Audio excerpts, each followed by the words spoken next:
Hello दोस्तों, स्वागत है आप सभी का बिहार पुलिस के इस महत्वपूर्ण प्रश्नों की श्रृंखला में। आज के इस वीडियो में हम लोग इतिहास के बहुत ही महत्वपूर्ण प्रश्न करने वाले हैं। तो आइए समय को वेस्ट किए बिना इस लेक्चर की शुरुआत करते हैं और जितने भी महत्वपूर्ण प्रश्न हैं उसको बारीकियों से देखते हैं। इस वीडियो में रखा गया हर एक प्रश्न कभी ना कभी बिहार पुलिस में पूछा गया है, अतः इन प्रश्नों को बहुत ही ईमानदारी से देखना है। पहला प्रश्न है, अंतिम मौर्य शासक कौन था? बहुत ही इम्पोर्टेंट प्रश्न बनता है मौर्य वंश से, याद रखिएगा। मौर्य वंश से एक प्रश्न बनता है कि मौर्य वंश की स्थापना किसने की थी? तो इसका जवाब होगा चंद्रगुप्त मौर्य ने। किसने की थी? चंद्रगुप्त मौर्य ने की थी मौर्य वंश की स्थापना। इस प्रश्न का क्या जवाब हो जाएगा? अंतिम मौर्य शासक कौन था? इसका सही जवाब होगा बृहद्रथ। बृहद्रथ जो था ये अंतिम मौर्य शासक था। अगला प्रश्न है, 1930 और 1931 में बरही कांग्रेस ने सफलतापूर्वक अंग्रेजी हुकूमत का किस जिले में नाकाम कर दिया? अंग्रेजी हुकूमत को इसने किस जिले में नाकाम कर दिया, ये प्रश्न था। तो इसका सही जवाब हो जाएगा गया जिला, जो कि बिहार का है। गया जिला जो कि बिहार का है। सही से इस प्रश्न को याद रखना है, बहुत ही महत्वपूर्ण प्रश्न है आपके बिहार पुलिस के एग्जाम के लिए। नेक्स्ट प्रश्न है, भारत में रोमन व्यापारियों की बस्ती के अवशेष किस स्थल से मिले हैं? रोमन व्यापारियों की अस्थि का अवशेष, बस्ती का अवशेष किस स्थल से मिले हैं? तो सही जवाब हो जाएगा अरिकमेडु। क्या हो जाएगा जी? अरिकमेडु। नेक्स्ट प्रश्न है दोस्तों, कौन सा वेद धार्मिक अनुष्ठान की पद्धतियों का उल्लेख करता है? बहुत ही महत्वपूर्ण प्रश्न। वेद से तो ये क्वेश्चन बनना ही बनना है। कुल 4 प्रकार के वेद होते हैं, ऋग्वेद, सामवेद, अथर्ववेद, यजुर्वेद। याद रखिएगा दोस्तों, पूछेगा सबसे प्राचीन वेद कौन सा है? सबसे प्राचीन वेद कौन सा है? तो हमारा ऋग्वेद है। संगीतों का वेद कौन सा है दोस्तों? संगीतों का वेद कौन सा है दोस्तों? तो हमारा सामवेद है। जादू टोना का वेद कौन सा है दोस्तों? तो अथर्ववेद है। और कौन ऐसा वेद है जो गद और पद दोनों में लिखा गया है? तो यजुर्वेद है। और यही वेद धार्मिक अनुष्ठानों की पद्धतियों का भी उल्लेख करता है, यानी कि इस प्रश्न का सही जवाब हो जाएगा यजुर्वेद।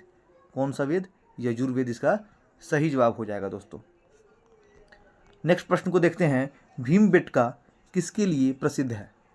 भीमबेटका जो कि मध्य प्रदेश में है। कहाँ है दोस्तों? मध्य प्रदेश में है। और किसके लिए प्रसिद्ध है? तो गुफाओं के शैल चित्र के लिए प्रसिद्ध है। सिखों के 10 गुरुओं में 5वें गुरु कौन थे? तो याद रखिएगा, एक सिखों के पहले गुरु, एक 5वें गुरु और एक 10वें गुरु। ये तीनों आपको याद रखना है। पहले गुरु आपके थे गुरु नानक जी। 5वें गुरु आपके थे गुरु अर्जुन देव। और जो 10वें गुरु थे वो सबसे फेमस गुरु गोविंद सिंह। आप लोग नाम सुने ही होंगे दोस्तों, गुरु गोविंद सिंह। गुरु गोविंद सिंह, जिन्होंने खालसा पंथ की स्थापना की थी। किसकी स्थापना की थी दोस्तों? खालसा पंथ। खालसा पंथ कई एग्जामों में पूछा जा चुका है अब तक। खालसा पंथ की स्थापना किसने की? गुरु गोविंद सिंह ने। और इनका जन्म जो है वो पटना साहिब में हुआ था। सबसे खास बात यही है कि इनका जन्म पटना साहिब यानी कि पाटलिपुत्र में हुआ था। तो यहाँ से इंपॉर्टेंट प्रश्न बनते हैं। तो सिखों के 10 गुरु में 5वें गुरु कौन थे? गुरु अर्जुन देव, इसका सही जवाब है। नेक्स्ट प्रश्न देखते हैं, अशोक के प्रस्तर स्तंभ डैश के प्रतीक थे? तो अशोक के जो प्रस्तर स्तंभ थे वो किसके लिए प्रसिद्ध थे? प्रशासन के लिए। किसके लिए? प्रशासन के लिए। नेक्स्ट प्रश्न है, सिंधु घाटी की सभ्यता, जिसे हड़प्पा सभ्यता भी कहा जाता है, जिसकी खोज राय बहादुर दयाराम सहनी ने किया था, 1921 ईस्वी में किया था। और यही हड़प्पा सभ्यता जो रावी नदी के किनारे बसा हुआ है, इसको याद रखिएगा दोस्तों। तो इस सिंधु घाटी सभ्यता की अधिकतर मुहरें जो हैं वो किसकी बनी हुई हैं? तो सही जवाब हो जाएगा सेल खड़ी से। सही जवाब हो जाएगा दोस्तों सेल खड़ी। नेक्स्ट प्रश्न देखते हैं दोस्तों, जूते हुए खेत का प्रमाण सिंधु सभ्यता के किस स्थल से मिला है? बहुत ही महत्वपूर्ण प्रश्न है बिहार पुलिस के लिए। जूते हुए खेत का प्रमाण किस सिंधु सभ्यता के किस स्थल से मिले हैं? तो इसका सही जवाब हो जाएगा कालीबंगा। कालीबंगा। और कालीबंगा किस स्टेट में है? ये भी बड़ा पूछता है एग्जाम में। राजस्थान में है। किस स्टेट में बच्चों? राजस्थान में है।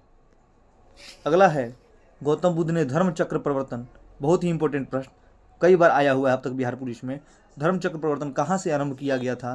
तो धर्मचक्र प्रवर्तन का आरंभ गौतम बुद्ध ने सारनाथ से किया था, और सारनाथ में ही गौतम बुद्ध ने अपना सबसे पहला उपदेश भी दिया था सारनाथ। कहाँ दिया था?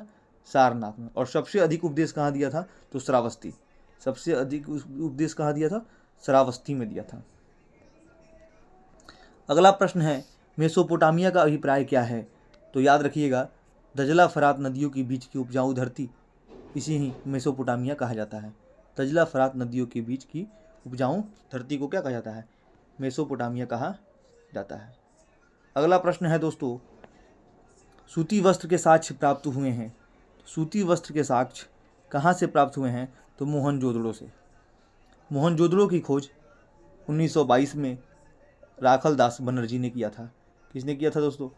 राखलदास बनर्जी ने किया था। और इस समय मोहनजोदड़ो जो है पाकिस्तान में है।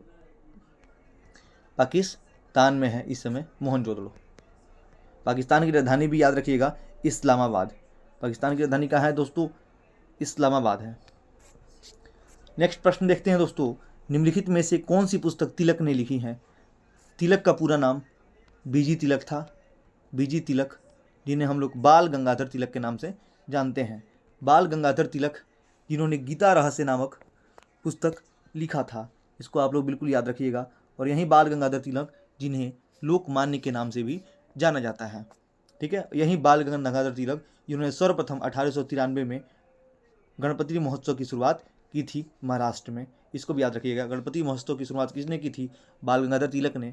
कब की थी? तो 1893 ईस्वी में इन्होंने किया था। इसका उद्देश्य क्या था? तो लोगों को संयुक्त करना। लोगों को संयुक्त करने के लिए इन्होंने गणपति महोत्सव की शुरुआत की थी। नेक्स्ट प्रश्न है दोस्तों, तृतीय बौद्ध सभा किस स्थान पर बुलाई गई थी? तो बहुत ही इंपॉर्टेंट है, क्योंकि बिहार से संबंधित प्रश्न है। ये बिहार स्पेशल में भी पूछा जाता है ये प्रश्न कि तृतीय बौद्ध सभा किस स्थान पर बुलाई गई थी। तो सही जवाब हो जाएगा पाटलिपुत्र। पाटलिपुत्र। और उस समय शासक कौन था? तो उदयन। कौन सा शासक? तो उदयन शासक था। और यही उदयन जिन्होंने पाटलिपुत्र शहर की स्थापना भी की थी। और ये अजातशत्रु का पुत्र था। अजातशत्रु का पुत्र था उदयन। और किस वंश से संबंधित था? तो हर्यक वंश से संबंधित था। किस वंश से संबंधित था दोस्तों? हर्यक वंश से संबंधित था। इसको आप लोग याद रखिएगा। तो आज की वीडियो में बस इतना ही प्रश्न रहेगा। इस प्रश्न को बार बार देखें, याद कर लें। 100% गारंटी है कि यहाँ से क्वेश्चन आपके एग्जाम में बिल्कुल फंसेगा।